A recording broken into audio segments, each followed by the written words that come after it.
My father used to say there were only two kinds of monsters. The first kind wanted your body. The second kind wanted to be understood before they did what they were going to do. He said the second kind were harder to live with. He told me that when I was 12, standing in the sacristy of St. Jude's with bleach still stinging my nose and a box fan rattling in the corner because the air conditioner had died again. He was cleaning mud off the hem of his cassock with a wet shop rag and looking more tired than I'd ever seen him. There was blood on the cuff of his sleeve. Not a lot, just enough that I noticed. Enough that he noticed me noticing. He tucked the cuff under and said, "Go home, Daniel." I didn't go home. I stayed crouched behind the pantry shelving in the church basement and listened to something down the hall ask him if what it had done to the Hollenbeck boy counted as murder if the boy had still been moving when it started eating. That was the first confession I ever heard. It came through the old steel grill in the little room Father had converted out of the archive closet. The voice on the other side sounded like a man trying to speak through a handful of gravel. There was a sweet, rotten smell under the incense and lemon pledge, a smell like deer guts left in August heat. My father never raised his voice. He asked questions in the same low tone he used on the regular parishioners. He asked about intent. He asked whether the thing understood what a boy was. He asked whether it knew hunger from anger. The thing on the other side laughed once. Wet, short. Then it said it had known the difference and chosen anger anyway. My father was quiet for a long time after that. Then he said, "You came here because some part of you still wants language put around what you are. That matters. It doesn't absolve you. It matters." I didn't understand that then. I do now. My father started hearing confessions from cryptids 11 years before I was born. That's the family version, the clean line, the kind you put in a file so the next person reading it has something to anchor to. The real version is messier, and like most things that stick around in my family, it began because my father didn't know how to leave suffering alone. He was 28, new priest, thin as fence wire, assigned to a mission church outside Crown Elk, Arizona, where the parish had more desert between houses than people between pews. Most of his parishioners were ordinary poor people carrying ordinary grief. Drunk husbands, sick mothers, payday loans, kids on meth before they were old enough to shave. Then one rancher came to him and said something was outside his daughter's window every night, using his dead wife's voice. My father assumed psychosis, stress, grief, maybe a coyote, maybe a neighbor being cruel. He took holy water, his stole, a flashlight the size of his forearm, and drove out there in a truck with a cracked windshield and a coffee smell baked into the seats. He found tracks around the house that started as coyote and ended as something almost human. That part never left him. He described it to me when I was old enough to ask the right questions. Pads in the dust, then longer impressions, heel, arch, toes pressed too deep, like whatever made them didn't trust its own shape. The rancher's daughter was 9. She told my father her mother kept asking to be let in because she was cold. My father did what priests do when there isn't a ritual in the book for the thing standing outside the window. He sat in a kitchen chair from midnight until dawn and waited. Around 3 a.m, something tapped the glass with one nail and said, in the voice of a woman who had been buried 10 months earlier, "Father, I'd like to confess." He told me that was the moment his life stopped being organized around doctrine and started being organized around procedure. He did not let it in. He made it speak through the window. It admitted, after some back and forth, that it had been using the dead woman's voice because the daughter responded to it. It admitted it liked being invited. It admitted it wanted into the house because houses changed the rules in its favor. Then, and this was the part that bothered him most, it admitted it did not understand why wanting was different from deserving. My father told it, through the glass, that desire had never been evidence of moral claim. The thing hissed at him and left. It came back the next night, and the next. Eventually, it stopped trying to get in the house and started talking. Not every night, Not in a way a sane man could schedule, but often enough that my father began keeping a ledger. Date, time, classification if known, primary behavior, capacity for deception, indications of conscience, likelihood of recurrence.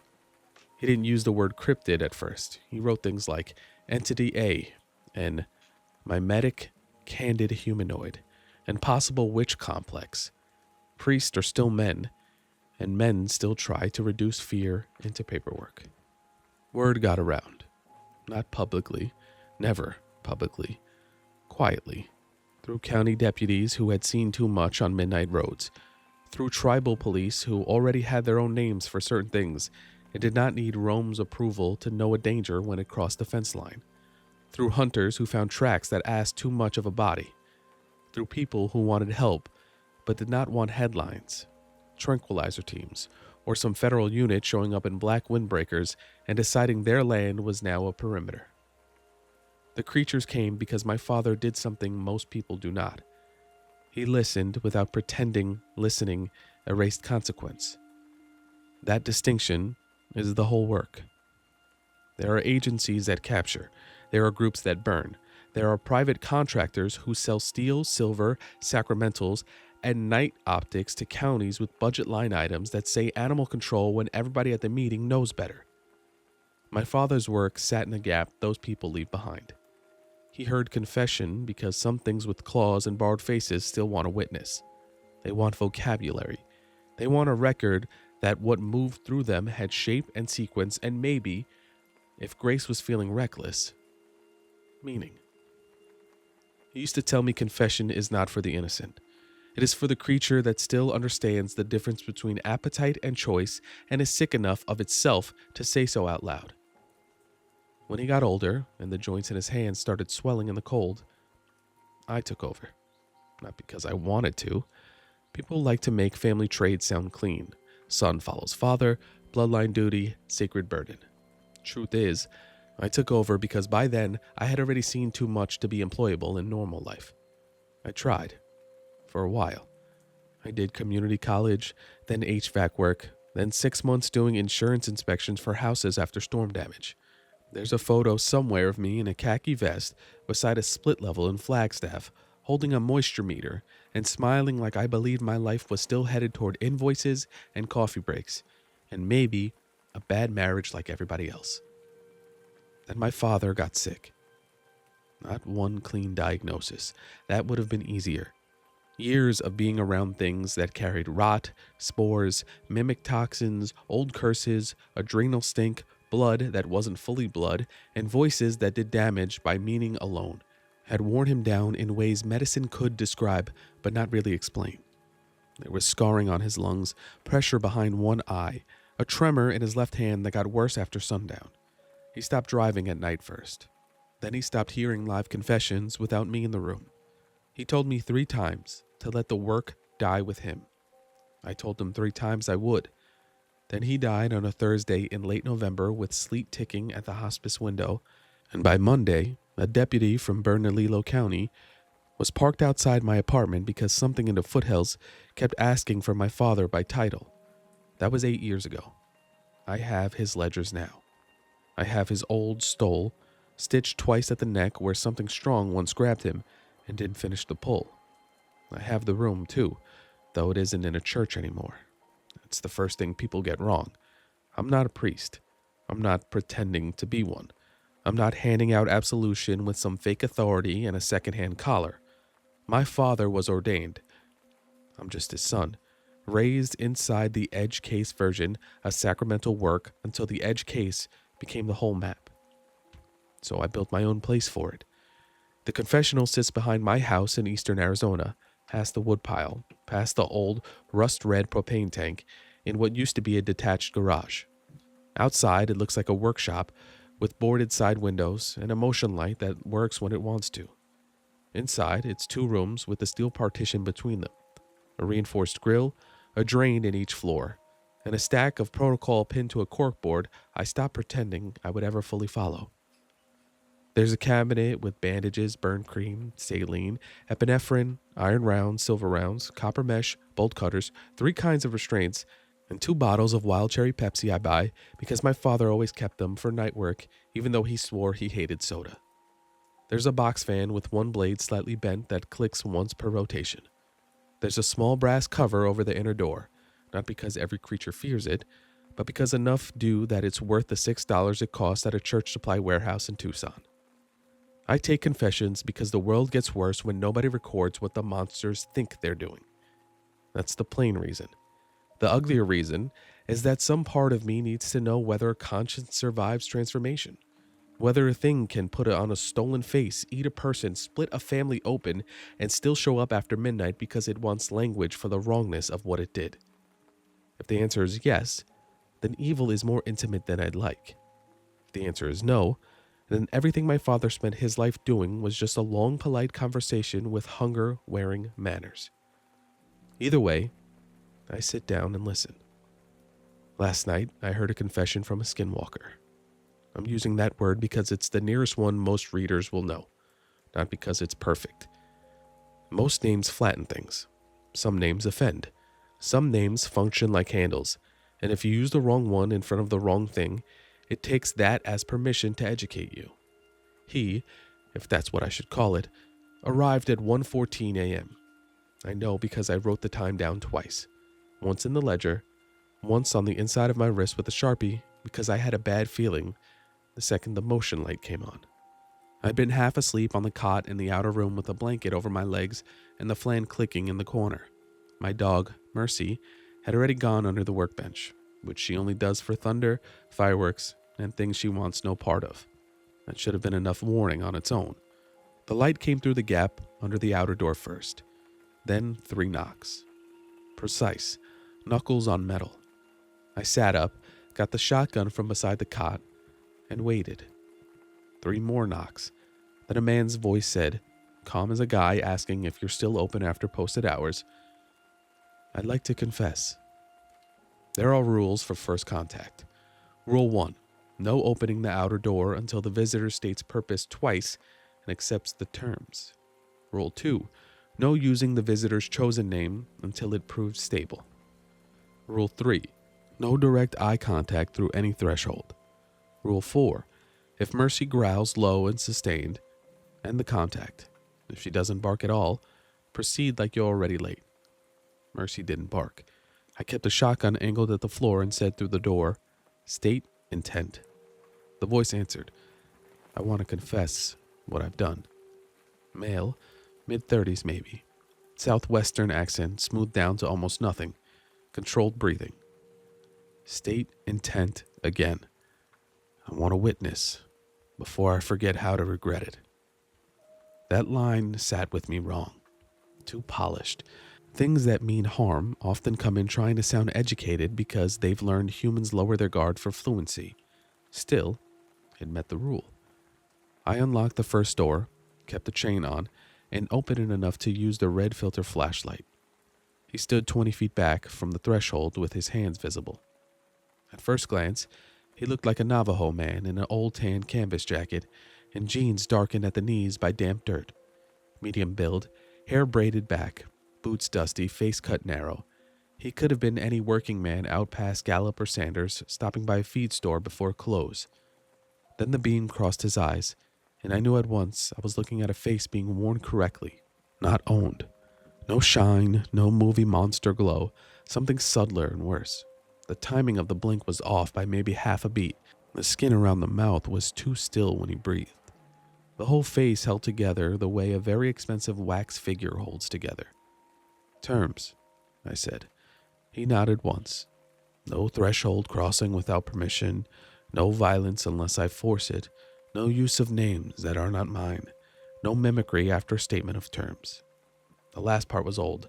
A courtesy clause my father wrote after a mimic tried to repeat his dead brother's voice through the grill for 20 straight minutes.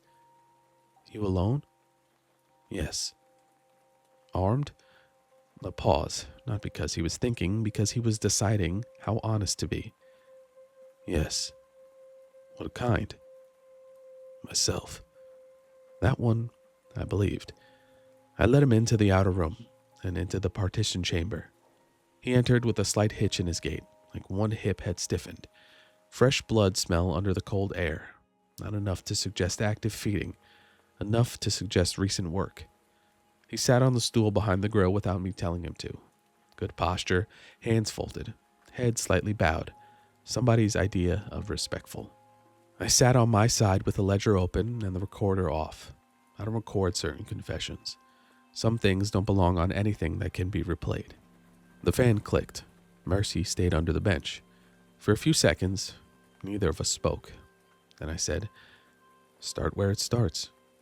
He let out a breath that whistled in one nostril.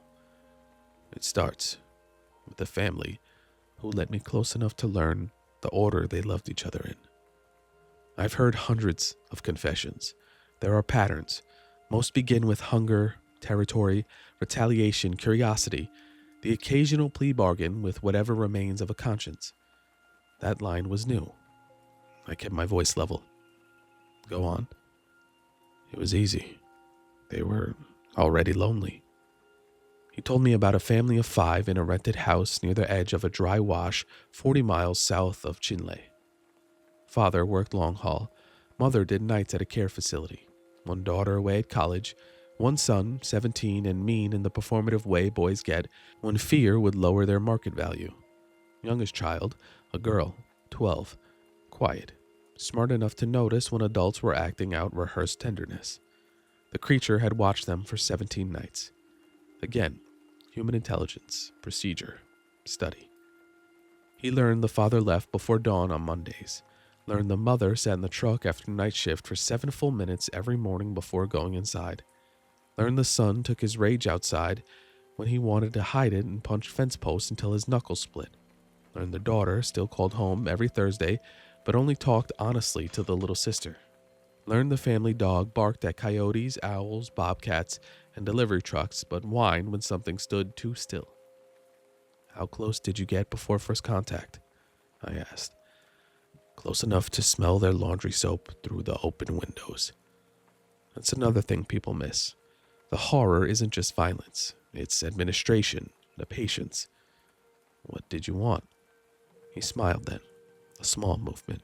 Technically correct. Empty. At first, entry. Into the house? Yes. For food? For arrangement, he said. That made me stop writing for a second. Define arrangement. He tilted his head, listening to something in the walls or in himself. Humans rot faster when they are forced into the wrong shape of love.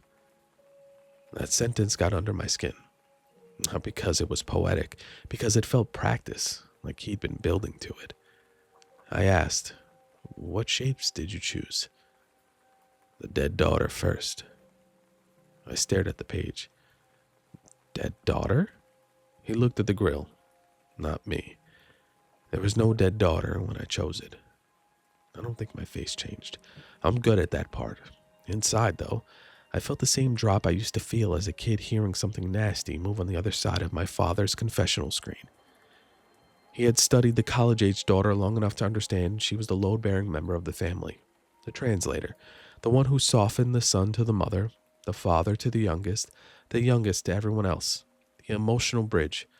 My father used to say every family has one person everybody loves through, even if they don't know it. Remove that person, and what's left shows its teeth, fast. The Skinwalker decided to make her dead, not by killing her first, by creating the condition of her death inside the house before anyone had a body to hold. He used her voice.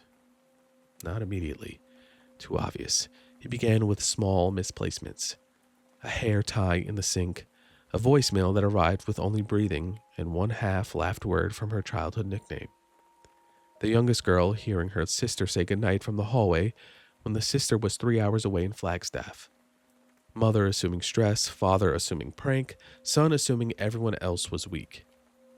Then came the call. He admitted this plainly. He waited until the father was halfway through New Mexico, then called with a borrowed phone in the daughter's voice, crying, saying she'd been in an accident, saying she was sorry, saying there was so much blood. He hung up before the father could answer questions. Then he destroyed the phone. The father turned around. The mother left work. The son drove too fast to the college town. The youngest girl stayed with a neighbor long enough to understand something terrible had happened without anybody having to say it. There had been no wreck, no hospital intake, no body. Just panic spread across 3 counties and a family suddenly rearranged around absence. Why? I asked because I wanted to hear him say the ugliest version. He shrugged inside the stolen body. Because grief opens doors. That was the line that made Mercy whine under the bench. I kept going. You still hadn't entered the house. No. What changed? The mother invited me in on the 4th night. I closed my eyes for maybe half a second. There are invitations, and then there are invitations. Some things require verbal permission. Some require threshold ritual. Some work off emotional conditions, hospitality, recognition. Some don't need any of that. And the folklore just makes people feel less helpless. This one needed grief, and their mother's voice cracking in the dark. He'd appeared outside the kitchen window at 2:07 a.m. in the daughter's shape, bloody, crying, one shoe gone, saying, "Mom, please let me in. I'm cold." The mother opened the back door before she was fully awake. He stepped into the house wearing the daughter down to the shaking in her shoulders. "What did you do first?" He answered right away. "I hugged her." I wrote that down exactly. Then he told me the rest. He didn't kill the mother immediately. He let her hold him, let her sob into the borrowed shoulder, let her believe for 1 full minute and 41 seconds that whatever impossible mercy had occurred was hers. Then he turned his head and bit through the soft meat under her ear while her arms were still around her. The son found them in the kitchen. He came in swinging a fireplace poker, broke 2 fingers on the creature's left hand, opened the stolen face from cheekbone to jaw. The Skinwalker seemed almost proud telling me that part, like it respected the effort. The son died second. The father made it back third.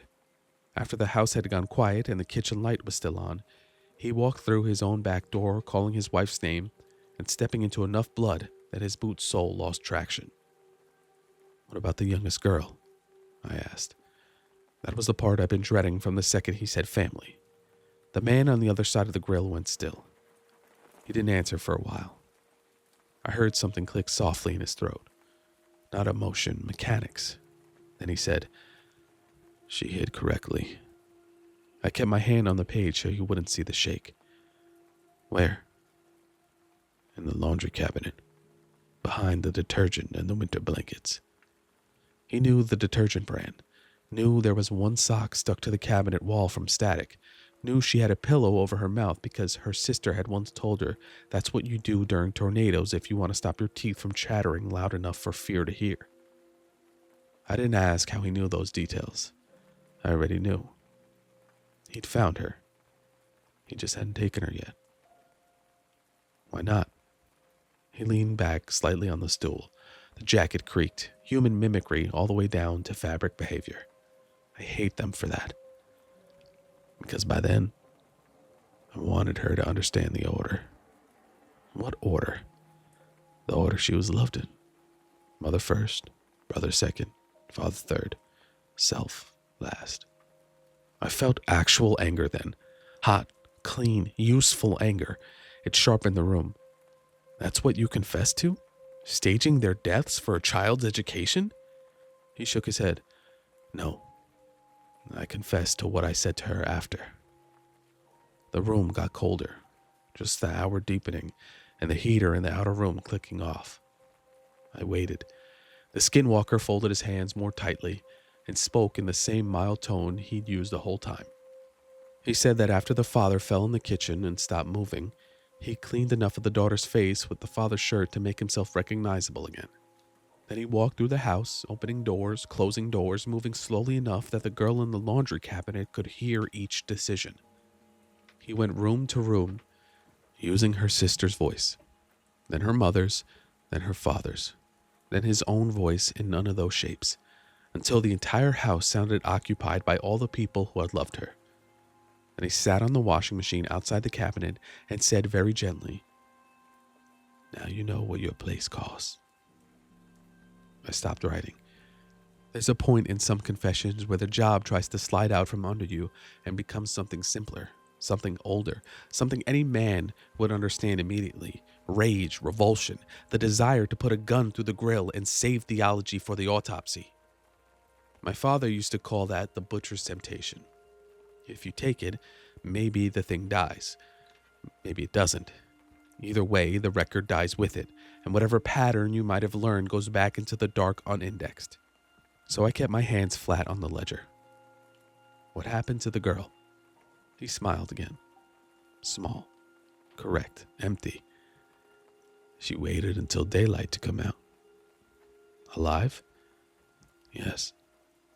Physically harmed? No. That made me more sick than if he said yes, because then I understood the actual confession.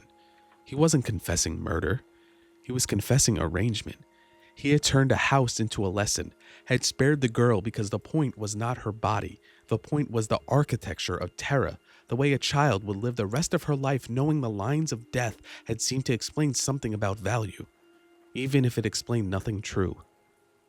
That is the kind of evil that wants to be discussed, cleanly, intelligently, with terms. I asked the obvious question. Why come here?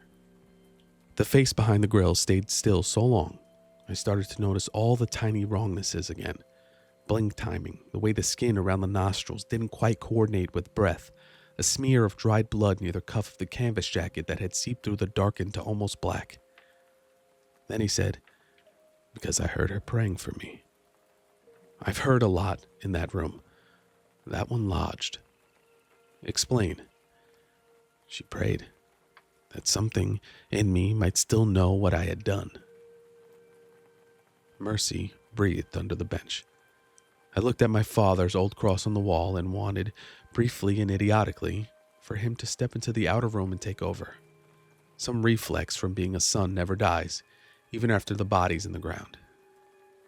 What do you think you did? I asked. He answered with no hesitation. I made her inherit my sight. That's the sort of line that would sound fake in a story if I hadn't heard it myself. What does that mean? It means she will know the weak points in every room she ever enters. She will hear voices in the yard and sort them by falsehood before the words finish leaving the mouth. She will love badly because she now understands love as sequence and exposure. She will hand her fear to her children with excellent intentions. He leaned forward then, first time all night. And she prayed for me anyway. I'll be honest with you. That was the first moment I believe he had not come to perform remorse, but to ask whether remorse counted if it arrived too late to do anything but stain. So I asked him something my father used to ask in cases where the conscience appeared after the fact. If you were given the same house again, before the first lie, would you choose differently? He didn't answer. That mattered. Things with no conscience answer immediately. They lie or boast or dodge, but they do it fast. He sat there in the skin of a man he'd likely killed weeks ago and considered the question like consideration itself hurt. Finally, he said, I don't know. That is not absolution. Let me be clear about that. But it is a crack, and my father built his life on cracks. I asked, why not? He looked at the floor between his boots. Because hunger was simpler before she prayed. Now, it is crowded. That sentence has stayed with me all day. I didn't absolve him. I couldn't if I wanted to. Wrong species, wrong office, wrong cosmology. What I can do, and what my father has taught me to do, is assign the shape of the confession back to the thing and see whether it can bear its own outline. So I told him this. You did not confess hunger. You confessed design. You took a family apart in the order you believed would teach a child her value through loss. You spared her body because permanent witness was more useful to you than meat. The prayer you heard afterward does not make you chosen. It makes you judged by the one person in that house who had the least power to answer you. If there is regret in you, it is not noble, it is injury. You do not get to confuse those. He took that without flinching. That was almost worse. Then he asked me if regret could become a kind of wound. I told him yes. He asked whether wounds could sanctify. I told him no. He asked me what, exactly, confession was worth to a thing like him. And there, if I'm honest, I heard my father in my own mouth. Sometimes, it's worth exactly one thing. It proves you are still close enough to a moral edge to feel it cut. He sat with that, and he nodded once. He simply stood, thanked me for hearing him, and asked whether he could leave by the side door because he disliked being seen under motion lights. I told him yes. He walked out into the 2:03 a.m., cold, carrying himself like a tired man with a bad hip. I watched him through the side camera after he cleared the threshold. He crossed the backyard, reached the fence line, stopped near the cedar break. Then the shape came apart. That's the best language I have for it. Came apart. Not in pieces, in choices. Human posture loosened first. Spine rolled, shoulders narrowed, one arm lengthened in the wrong direction. The head dipped and held there, while the back seemed to remember another design waiting under the current one. In 6 seconds, there was no man in a canvas jacket anymore. Something lower, longer, and deeply wrong slipped between the cedars and was gone. I stayed awake until dawn with the ledger open in front of me and Mercy finally climbing onto the cot, only when the eastern sky had started going gray. At 6:12 this morning, I got a call from county. A deputy I know, good man, Methodist, keeps a rosary in the truck because his grandmother told him never to meet the desert empty-handed. They found the house near the dry wash. 3 bodies, 1 survivor. 12-year-old girl in the laundry cabinet, dehydrated, responsive, no visible injuries. When they asked her name, she gave it. When they asked her if she knew who hurt her family, she said yes. When they asked her what it looked like, she said, "It kept changing because it wanted us to understand that shape wasn't the important part." That's not a sentence a child should have ready. Then she asked the deputy whether he had children. He told me that was the moment he called me. The reason I do this work is simple and awful. Some things want forgiveness. Some want permission. Some want to test whether language still applies to them. Some want witness because witness is the closest thing they have left to pain. And every once in a while, a thing comes in carrying a confession so deliberate and so shaped that if nobody takes it down, it doesn't just vanish. It migrates. Into deputies, into surviving children, into the edges of whatever story gets told later, into the wrong priest or wrong son or wrong reader who starts thinking about love as sequence and exposure. My father understood that before I did. He wasn't hearing confessions to save monsters. He was taking poison out of the dark and putting it somewhere labeled, somewhere finite, somewhere a human being could look at it and say, this happened, and this is what it thought it was doing. This is the logic it used. This is where the soul, if it still has one, began to rot. That matters. It does not absolve anything. It matters. I went into the confessional again an hour ago to clean up. There was mud on the stool where he sat, brown red and dry at the edges. The room still smelled faintly of sagebrush, blood, and that hot animal stink that clings to wool after rain. Under the stool, worked into the grooves of the concrete, I found one long, coarse hair that was white only at the tip. I bagged it, logged it, and locked it away. Then I opened my father's ledger to the first confession he ever took from the thing outside that ranch girl's window all those years ago. At the bottom of the entry, in his narrow, slanted handwriting, he had written a note to himself. Do not mistake the willingness to speak for the willingness to change. That's the whole job in one line.